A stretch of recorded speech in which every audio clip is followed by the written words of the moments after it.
From Pacifica, this is Democracy Now! The invisible wounds of war coming home from Iraq and Afghanistan. Marguerite Guzman Bouvard on the record number of soldiers committing suicide.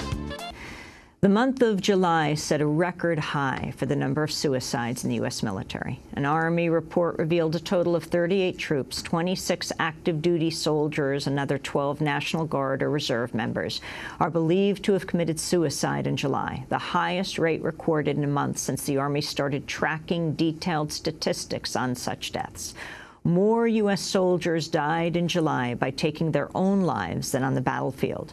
To talk about the enormous problems that are contributing to increasing suicide rates in the military, we're joined by Marguerite Guzman Bouvard, whose new book is The Invisible Wounds of War, Coming Home from Iraq and Afghanistan.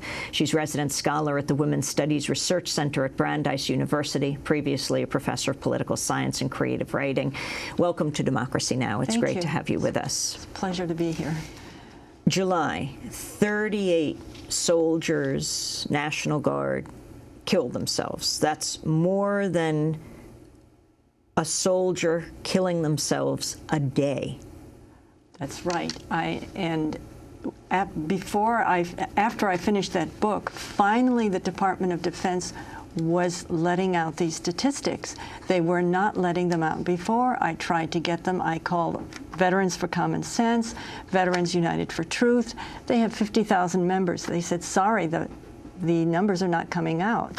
And what I did get was that every 36 hours, one veteran from the Iraqi or Afghanistani war are committing suicide. And 18 veterans of all wars commit suicide a day. So let's talk about that. A day. I have heard this figure over the years, because we're not talking about veterans when we talk about 38 people killed themselves in July. You know, far more than die on the battlefield. Right. Just one more quote. One in 155 days in 2012.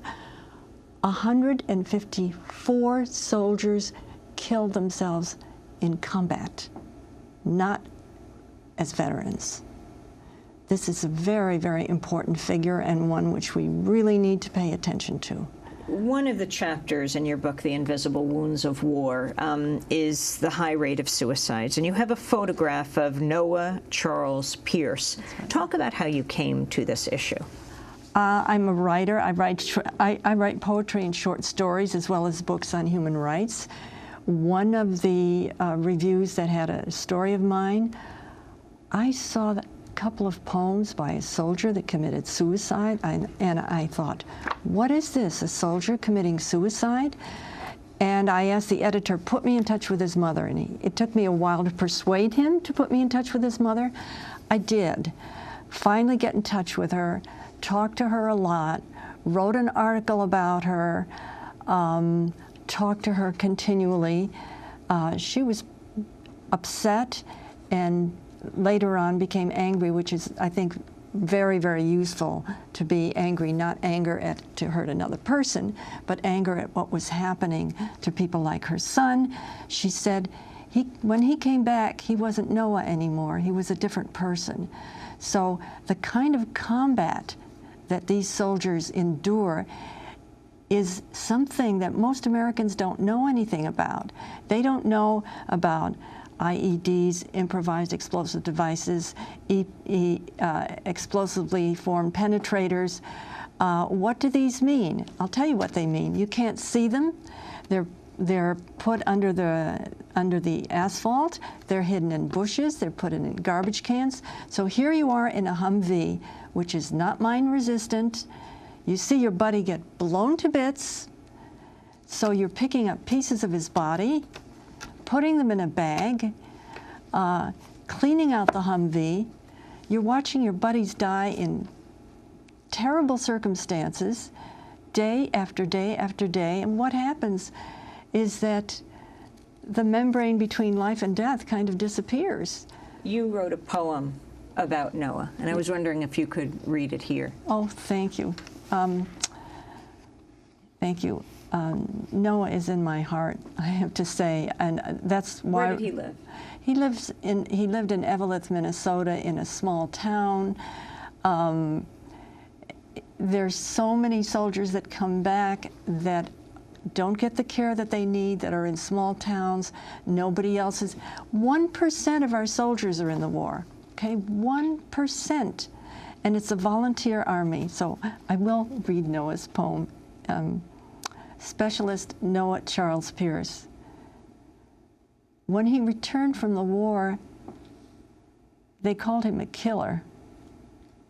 He was not a murderer. He befriended a child, gathered the limbs of his fellow soldier who was blown up beside him, lost some of his hearing from the blast, obeying his colonel's orders to gun down a man driving into the green zone who turned out to be a physician. When he came home, the weight of his guilt, displacement, and pain was invisible. He didn't come home. He was still in Iraq. The people in the town couldn't hear the nightmares that haunted him in his heart, pounding at sudden noises. They couldn't understand how he left his house to protect his parents and sisters from his anger, closed the door of his apartment to release his sorrow. Then one night, he drove to the mine dumps near his favorite fishing spot, wrote, "Freedom isn't free," on the dashboard of the truck, beside the 9 medals of honors, closing yet another door to liberate his own life. That was the poem that you wrote about Noah Charles Pierce. We're talking to Marguerite Guzman Bouvard, the author of The Invisible Wounds of War.